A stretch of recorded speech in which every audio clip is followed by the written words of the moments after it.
Dès lundi et jusqu'à nouvel ordre, les crèches, les écoles, les collèges, les lycées et les universités seront fermés. Pour une raison simple, nos enfants et nos plus jeunes, selon les scientifiques toujours, sont celles et ceux qui propagent, semble-t-il, le plus rapidement le virus, même si pour les enfants, ils n'ont parfois pas de symptômes. Et heureusement, ne semblent pas aujourd'hui souffrir de forme aiguë de la maladie. Des consignes renforcées seront données dès demain afin que nos aînés n'attendent pas longtemps, que des files ne se constituent pas, que les distances soient aussi tenues et que ces fameuses mesures barrières soient bien respectées. Mais il est important, dans ce moment, en suivant l'avis des scientifiques comme nous venons de le faire, d'assurer la continuité de notre vie démocratique et de nos institutions. C'est pourquoi je demande ce soir à toutes les personnes âgées de plus de 70 ans, à celles et ceux qui souffrent de maladies chroniques ou de troubles respiratoires, aux personnes en situation de handicap, de rester autant que possible à leur domicile. Elles pourront bien sûr sortir de chez elles pour faire leurs courses, pour s'aérer, mais elles doivent limiter leurs contacts au maximum.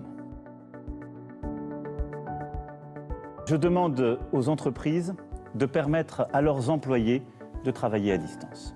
Les ministres l'ont déjà annoncé, nous avons beaucoup développé le télétravail, il faut continuer cela, l'intensifier au maximum.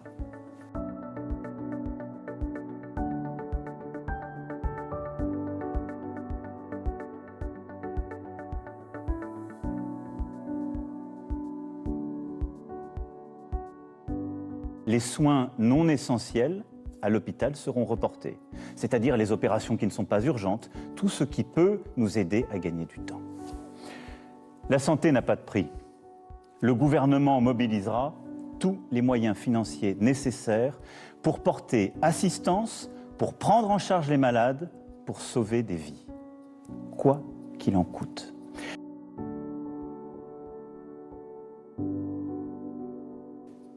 Nous n'ajouterons pas aux difficultés sanitaires la peur de la faillite pour les entrepreneurs, l'angoisse du chômage et des fins de mois difficiles pour les salariés.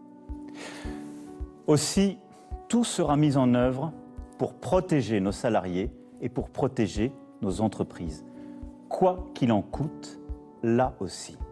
L'État prendra en charge l'indemnisation des salariés contraints à rester chez eux. Que nous puissions préserver les emplois et les compétences, c'est-à-dire faire en sorte que les salariés puissent rester dans l'entreprise, même s'ils sont obligés de rester à la maison, et que nous les payons.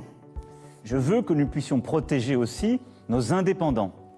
Et donc nous prendrons toutes les mesures nécessaires pour donner cette garantie sur le plan économique. Toutes les entreprises qui le souhaitent pourront reporter sans justification, sans formalité, sans pénalité, le paiement des cotisations et impôts dus en mars.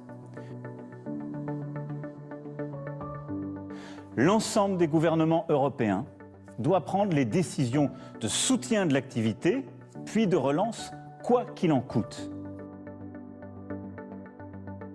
Et j'en appelle à la responsabilité des puissances du G7 et du G20. Ça n'est pas la division qui permettra de répondre à ce qui est aujourd'hui une crise mondiale, mais bien notre capacité à voir juste et tôt, ensemble, et à agir ensemble.